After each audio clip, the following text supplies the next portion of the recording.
Shalom bien-aimés, bienvenue à votre émission édifiée en 5 minutes. Ce soir, je veux vous parler d'un verset très important de la Bible, tiré du livre de Galates 6, le verset 7.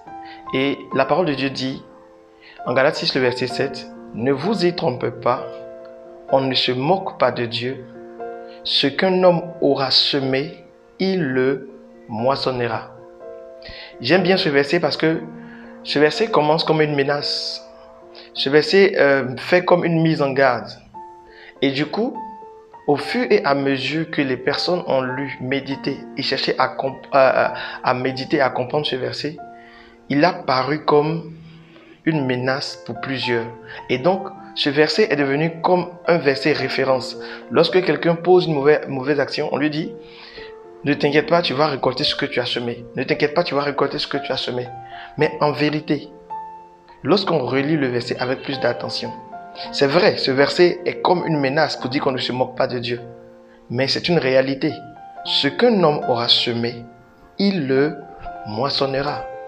Donc si vous semez la paix, vous allez moissonner la paix. Si vous semez la joie, vous allez moissonner la joie. Cela veut dire en réalité que ce verset a aussi une autre signification ou encore une autre connotation qui est encore meilleure que cette connotation qui laisse transparaître comme une menace ou une frayeur, une peur.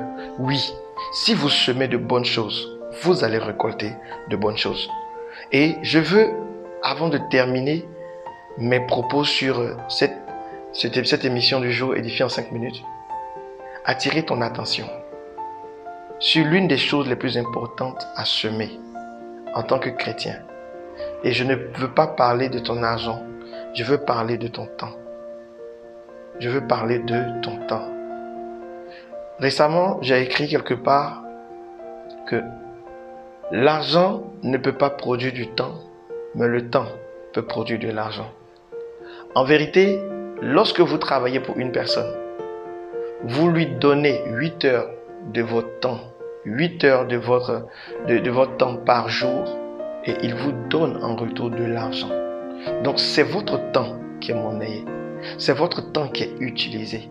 Et donc finalement, le temps est la chose la plus précieuse sur la terre. On peut vouloir dire oui, avoir beaucoup d'argent, c'est la chose la plus importante. Avoir de grandes possessions sont les choses les plus importantes. Mais non, en vérité, la chose la plus importante, c'est le temps. Et l'investissement de votre temps est le plus grand des sacrifices que vous pouvez faire à la suite du Seigneur. Alors je vais vous exhorter avec cette pensée avec laquelle je termine. Si vous semez votre temps, vous allez récolter l'éternité. Que Dieu vous bénisse. Merci d'avoir été connecté et d'avoir suivi Édifié en 5 minutes.